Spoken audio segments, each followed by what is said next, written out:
Halo guys, assalamualaikum warahmatullahi wabarakatuh. Selamat datang di Storytime. Kembali lagi bersama aku Rita.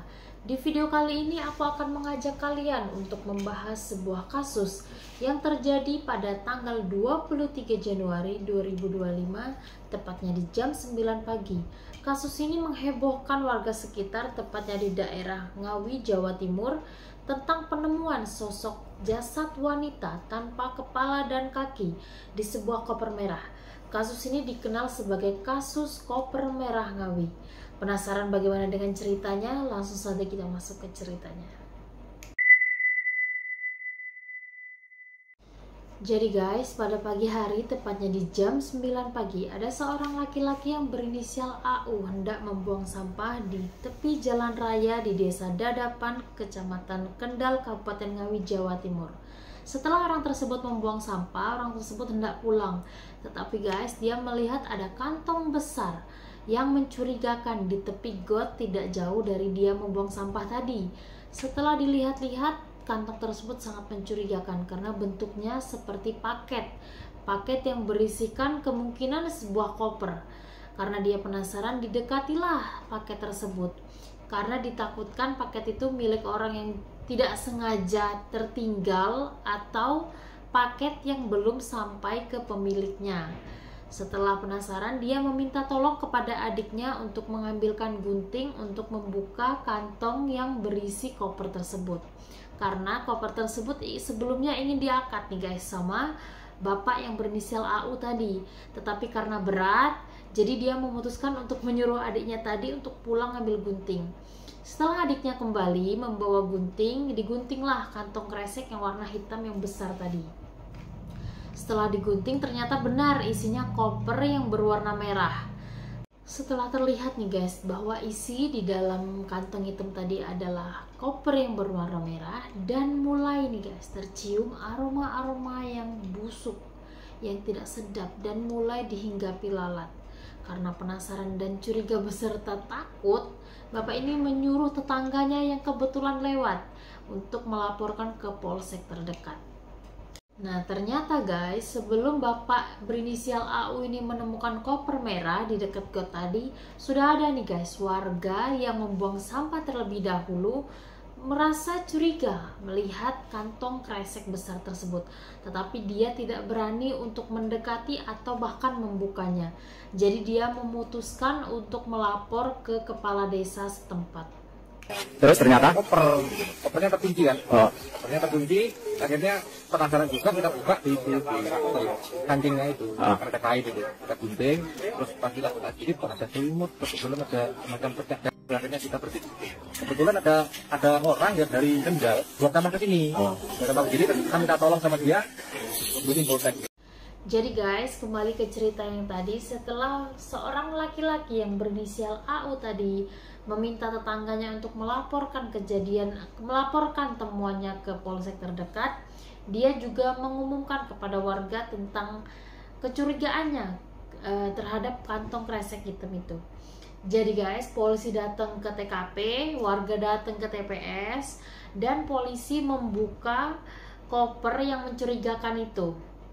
Setelah dibuka, ditemukanlah kain yang berwarna krim dan bermotif garis-garis. Dan juga tidak hanya kain, polisi juga menemukan sesosok jasad wanita tanpa busana, tanpa kepala dan kaki. Kepalanya dipenggal dan kakinya, kaki kiri dari paha, pangkal paha dipotong atau dipenggal. Kaki bagian kanan dari lutut dipotong juga, dan ditemukan beberapa barang juga di dalam koper tersebut seperti gelang silver di tangan kanan wanita tersebut, ada tali putih, dan ada juga sepasang sendal. Setelah polisi menemukan jasad wanita tersebut, temuan ini langsung dibawa ke rumah sakit Suroto Ngawi untuk dilakukan otopsi. Scanning awal ditemukan beberapa ciri-ciri dari wanita tersebut, yaitu memiliki tinggi badan kurang lebih 150 cm, memiliki kulit kuning langsat, memiliki tai lalat di pinggang sebelah kiri, dan memiliki lubang tindik di bagian pusar. Disimpulkan juga kemungkinan wanita ini meninggal dengan cara kehabisan nafas atau dihabisi, dugaannya dihabisi dengan menggunakan tali putih yang ditemukan di koper tadi guys. Sebenarnya polisi sempat kebingungan nih guys dari awal penemukannya jasad ini, karena tidak adanya identitas yang biasa kita lihat dari bentuk wajah itu kan sudah dipenggal atau dihilangkan. Jadi polisi sempat bingung untuk mencari siapa sebenarnya jasad wanita tersebut. Tetapi tidak lama dari polisi melakukan identifikasi serta dibantu oleh tim forensik, akhirnya ditemukan ini identitas dari wanita tersebut berinisial UH.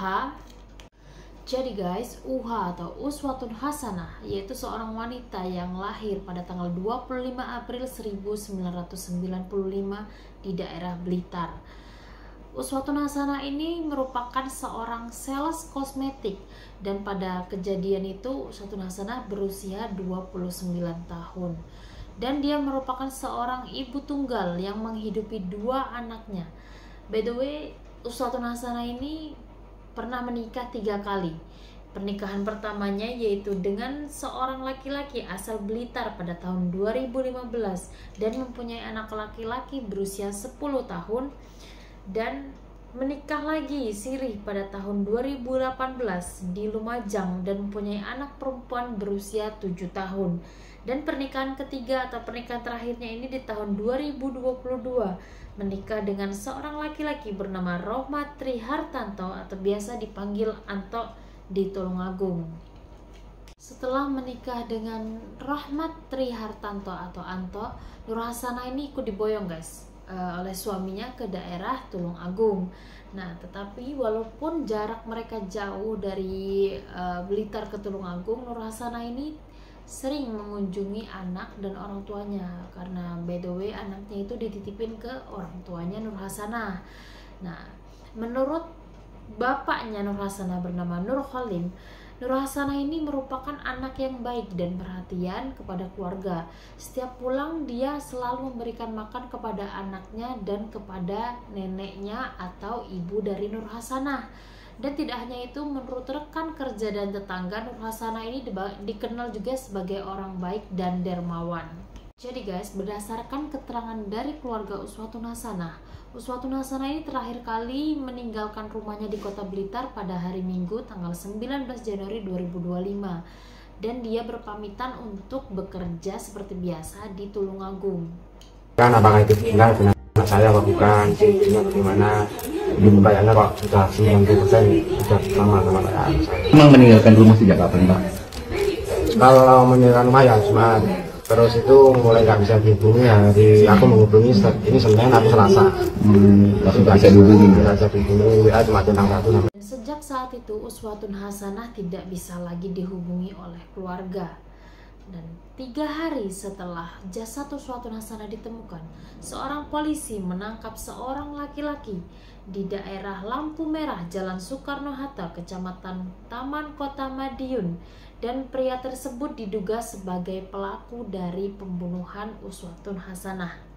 Dan ya, pelaku tersebut tidak lain dan tidak bukan merupakan suami ketiga dari Uswatun Hasanah bernama Rohmat Trihartanto atau biasa dipanggil Anto, berusia 32 tahun. Si Anto ini merupakan warga dari Dusun Banaran, Kabupaten Tulungagung, dan merupakan ketua dari ranting perguruan silat di Tulungagung, yang juga sekaligus merupakan anggota aktif sebuah lembaga swadaya masyarakat yang bergerak di bidang sosial kemasyarakatan dan anti korupsi.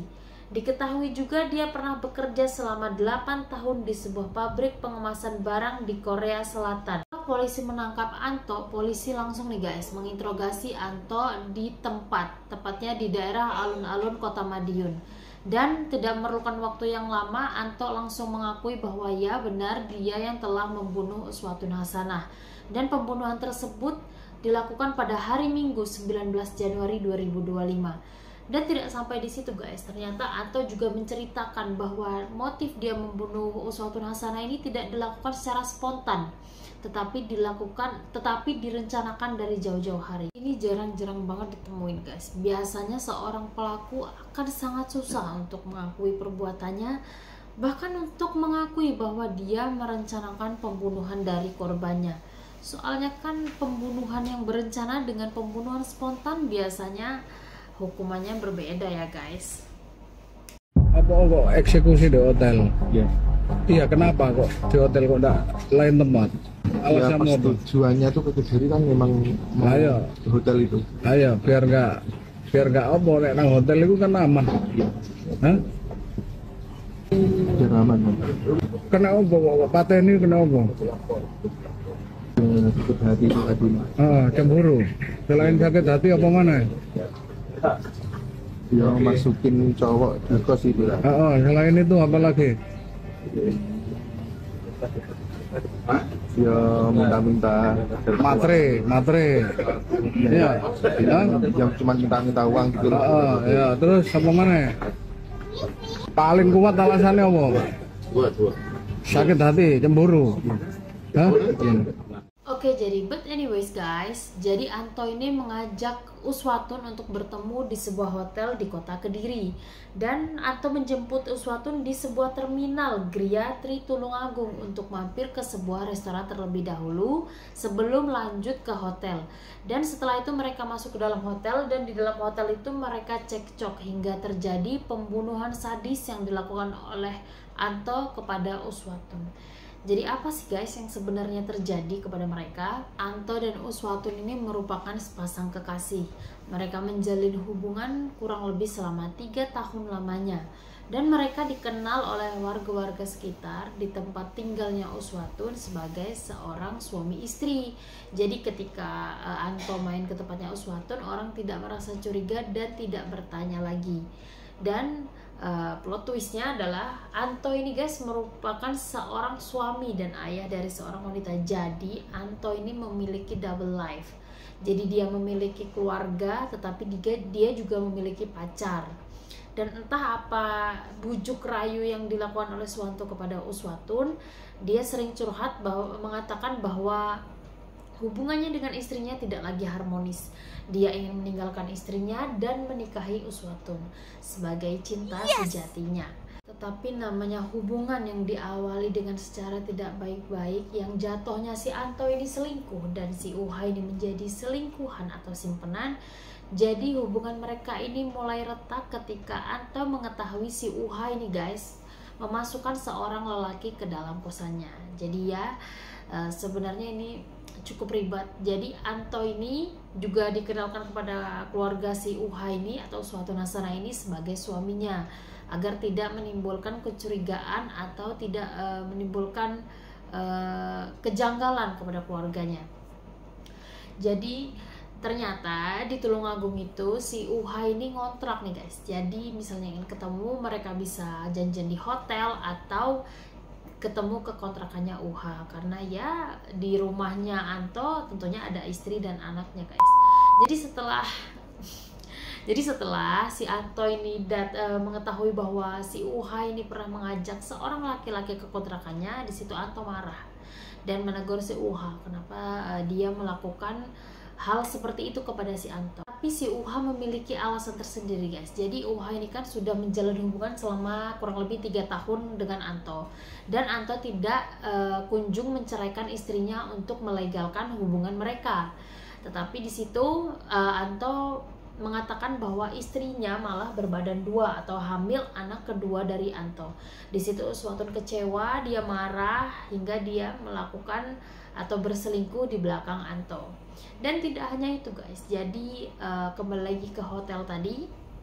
Setelah di hotel dia cekcok itu karena si Anto ini selain menemukan fakta bahwa si Uha telah berselingkuh di belakangnya, ternyata Uha juga menyampaikan sesuatu yang kurang mengenakan guys ke Anto. Anto ini juga mengatakan bahwa kemarahannya ini dipicu karena Uswatun menyumpahi anak dalam kandungan istrinya Anto. Dia mengatakan bahwa lihat aja nanti anakmu ketika besar akan menjadi PSK. Dan tidak hanya cukup sampai di situ, Uswatun juga mengatakan kepada Anto, kenapa nggak lo bunuh aja anakmu itu, biar dia bisa menikah legal dengan Uswatun. Nah di situ amarah Anto naik dan dia melakukan kekerasan dan mencekiknya atau menjeratnya dengan tali yang putih tadi sehingga membuat Uswatun tewas di tempat. Jadi guys, setelah Anto menghabisi UH atau Uswatun Hasanah, Anto berinisiatif untuk menghubungi kerabatnya yang berinisial MAM atau Mam untuk datang untuk menjemput dia di penginapan. Setelah Mam datang ke penginapan, dia menjemput Anto dan Anto beserta Mam pulang ke rumahnya yang ada di Tulungagung. Di situ Anto menyiapkan sebuah koper merah, lakban dan kantong plastik untuk dibawa kembali ke penginapan. Tetapi sebelum dia kembali ke penginapan, dia mampir nih guys ke minimarket untuk membeli pisau buah. Jadi guys, setelah dia mampir ke minimarket, akhirnya mereka sampai ke hotel di jam 12:30 malam. Dan si Anto mengatakan kepada si Mam untuk pulang terlebih dahulu dan menjemput dia kembali di jam 5 pagi. Setelah itu Mam pulang dan Anto langsung masuk ke dalam hotel. Nah, di dalam hotel itu guys, Anto berusaha untuk memasukkan jasad dari UH ini ke dalam koper dan ternyata tidak muat. Dan setelah itu Anto akhirnya memisah-misahkan badan UH seperti yang kita bilang di awal tadi. Kepala dipenggal, kaki sebelah bagian kiri dipotong dari paha ke bawah, dan kaki dari bagian kanan dipotong dari lutut ke bawah. Nah, setelah itu dia masukkan, dia tutup, dia kunci dan menunggu si Mam datang. Jadi guys, setelah itu di jam 5 pagi akhirnya si Mam datang untuk menjemput Anto, dan terekam di CCTV yang beredar yang ramai sekali di media sosial bahwa di situ terlihat si Anto sangat tenang sekali guys mengeluarkan si koper merah tadi dari penginapan dan memasukkannya ke mobil. Nah, di situ mereka langsung pergi ke daerah Tulungagung, yaitu tepatnya di rumah neneknya Anto yang kosong. Setelah itu mereka langsung pergi ke Surabaya untuk menjual barang-barang milik korban. Gila banget. Esokan harinya, di hari Selasa tanggal 21 Januari, Anto kembali lagi nih guys ke rumah neneknya untuk mengisolasi korban dan memplastik wrapping atau membungkus korban dan dimasukkan lagi ke dalam koper. Dan pada malam harinya Anto langsung ke desa Dadapan dan membuang atau meninggalkan jasad korban yang di dalam koper itu di pinggir jalan begitu saja guys. Dia pergi ke daerah Sampung di Ponorogo untuk membuang bagian kakinya. Pada Rabu malamnya si Anto ini membuang kepala korban di daerah di Jalan Gemaharjo di Kabupaten Trenggalek guys. Dan pada keesokan harinya koper tersebut ditemukan oleh AU yang kita ceritakan di awal tadi guys. Jadi proses ini termasuk sangat cepat, dari pembunuhan, penemuan jasad dan penangkapan polisinya tersebut. Tapi pada awalnya tuh guys, si Anto ini tidak mengakui guys di mana dia meletakkan bagian dari kaki dan kepala dari Uswatun ini. Tapi polisi hanya membutuhkan waktu 1 kali 45 menit untuk menemukan bagian dari kepala dan kaki dari Uswatun ini guys. 4:45 pagi polisi akhirnya menemukan kaki dari Uswatun di sebuah kantong plastik di semak-semak dan di pepohonan rapat yang tidak jauh dari jalan raya guys. Jam 5 pagi polisi menuju Trenggalek, di sebuah tempat yang diakui oleh Anto sepertinya dia meninggalkan bagian tubuh lainnya di sana. Dan setelah 1 jam pencarian, polisi akhirnya menemukan bungkusan yang berisi kepala Uswatun Hasanah. Polisi juga melakukan pengecekan ke rumah orang tuanya si Anto nih guys. Nah, di situ polisi menemukan satu pisau buah berwarna hijau yang diakui Anto sebagai senjata untuk melakukan kejahatan tersebut. Dan ibunya Anto pun mengaku bahwa dia tidak mengetahui tentang kejadian ini dan mengaku sempat menggunakan pisau tersebut. Rekan-rekan, ini pisau yang diakui sementara yang digunakan untuk memutilasi korban. Ya, kita masih dalami apakah betul ini adalah alat yang digunakan untuk mutilasi tersebut atau ada alat lainnya untuk melakukan mutilasi tersebut. Ini tambang, ya, tambang yang digunakan untuk mengikat tubuh yang ketika di dalam koper sehingga agak bisa dimasukkan ke dalam. Termasuk ini ya, Pak Direktur, ini juga sama, tambang juga untuk mengikat ya. Pihak dari laboratorium forensik mengatakan bahwa tidak ditemukan pada sarung dan tangan dari pisau tersebut teridentifikasi sebagai alat untuk melakukan mutilasi kepada korban. Jadi itu masih jadi tanda tanya juga guys, masih dilakukan pengecekan lebih lanjut atau penginterogasian lebih lanjut, apakah benar pisau tersebut yang dipakai untuk memutilasi korban. Kalau dilihat dari jenis pisaunya sepertinya sangat meragukan ya guys ya. Soalnya biasanya pelaku kriminal tidak semudah itu dalam memisah-misahkan korbannya, apalagi ini menggunakan pisau buah yang bisa kalian lihat bentuknya kecil dan kayak mustahil aja. Cuman nggak tahu ya, kita lihat di kelanjutan dari beritanya nanti. Jam 10 pagi, polisi mengamankan sebuah mobil rental yang digunakan oleh MAM atau Anto untuk membawa jasad korban dan membuang jasad dari korban tersebut. Guys, atas kasus ini Anto dijerat dengan pasal 340 KUHP bersubsidiar 338 subsidiar 351 ayat 3 KUHP dengan ancaman hukuman mati atau penjara seumur hidup. Melakukan serangkaian tes psikologi terhadap pelaku, didapati hasil dari tes psikologi ini oleh psikolog forensik antara lain termasuk dalam golongan psikopat narsistik. Intinya polisi di sini juga masih mengumpulkan bukti-bukti tentang keterlibatan MAM dalam merencanakan kasus pembunuhan dari Khuswatun Hasanah ini guys.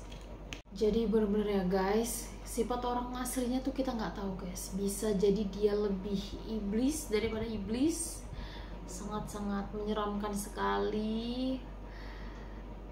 Mbak Khuswatun ini juga mungkin nggak tahu bahwa setelah 3 tahun dia mempercayai seseorang yang akan menikahinya atau melegalkannya, bahkan mungkin dia sudah berangan akan hidup bahagia bersama laki-laki impiannya, tetapi apa yang dia dapat sebuah impian yang harus hancur dan sirna. Tapi bener guys, namanya hubungan yang dimulai dari hal yang tidak baik atau sebuah perselingkuhan tidak mungkin happy ending, itu kalau menurut aku sih. Tapi kembali lagi ke kalian, yang penting aku ingetin ke kalian untuk berpikir ulang sebelum melakukan sesuatu hal apapun itu, dan jaga cara bicara kita kepada orang, dan semoga Allah selalu melindungi kalian dimanapun kalian berada. Itu saja guys story time hari ini. Jangan lupa like, subscribe, dan komen ke channel aku, kasih saran dan kasih masukan ya guys. Sampai jumpa di video-video berikutnya. Bye bye.